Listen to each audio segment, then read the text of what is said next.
হাবিব আপনাকে নির্দেশ দিলাম, মানে আপনার উম্মতকে নির্দেশ দিলাম, কিয়ামত পর্যন্ত আপনার উম্মত যেন 3 শ্রেণীর মানুষের সাথে না মেশে।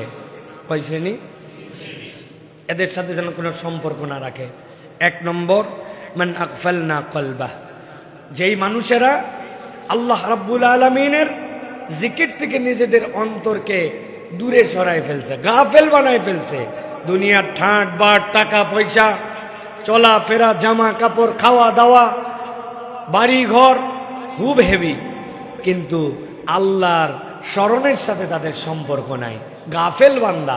রসুল আপনাকেই কেবল নির্দেশ দেওয়া হলো না, আপনার উম্মতকেও দায়িত্ব দেওয়া হলো, এই গাফেল বান্দাদের সাথে তাদের যেন কোনো দোস্তি না থাকে, তাদের যেন সম্পর্ক না থাকে, তারা এড়াই চলবে এদেরকে।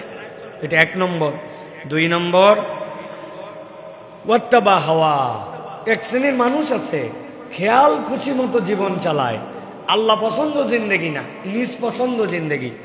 আল্লাহ মানে না এরকম না, তবে আল্লাহ ততদূর পর্যন্ত নেয় যতদূর উনার লাগে, আর যে পর্যন্ত যে লাগে না আল্লাহকে বাদ দেয়। 30টা রোজা রাখে, রোজায় পানিও খায় না, রোজায় খাদ্যও খায় না, আল্লাহ মানা করছে। কিন্তু ঈদের দিনে বেহায়া পোশাক পরে বাহিরে ঘোরাফেরা করে, ঈদের দিন থেকে নামাজ কালাম বাদ দিয়ে দেয়, রোজাও রাখছে আল্লাহর নির্দেশে, ঈদের আনন্দও করছে নিজের অন্তর যেরকম চাই এরকম করে। আল্লাহ বলছেন ওয়াত্তাবা হাওয়া, তার সাথে সম্পর্ক রাখবেন না। আপনার তার সাথে খাই খাতির রাখার কোনো প্রয়োজন নাই, যে মন পছন্দ জিন্দেগি চালায়। আর 3 নম্বর, ওয়াকানা আমরুহু ফুরুতা, আর যেই ব্যক্তি তার কার্যক্রমে সীমা লঙ্ঘন করে ফেলেছে, আল্লাহর হুদুদ মানে না, সীমা অতিক্রম করে ফেলেছে।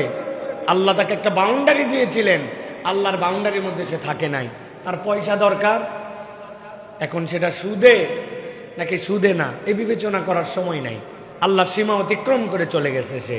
তার টাকা দরকার, ধার নিয়ে নিছে সুদে।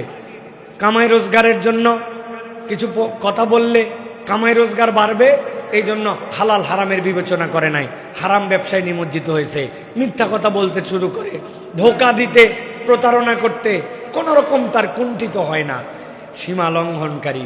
আল্লাহ বলছেন এর সাথে সম্পর্ক থাকবে না, মন পছন্দ জিন্দেগি যাপনকারী সম্পর্ক থাকবে না। আর 3 নম্বর, যারা নিজের হৃদয়কে আল্লাহ ভীরুতা থেকে গাফেল বানাই দিয়েছে, তাদের সাথে আপনার কোনো সম্পর্ক থাকবে না।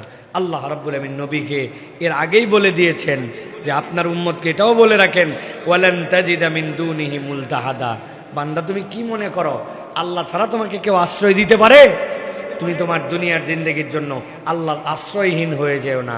মূলত আল্লাহ আগে আয়াত বলে পরে এই আয়াত বলেছেন, কেউ যদি মন পছন্দ জিন্দেগি চালায়, আল্লাহর জিকির থেকে গাফেল হয়ে যায় আর সীমা অতিক্রম করে ফেলে, আল্লাহর আশ্রয়ে তার আর কোনো অবস্থান নাই।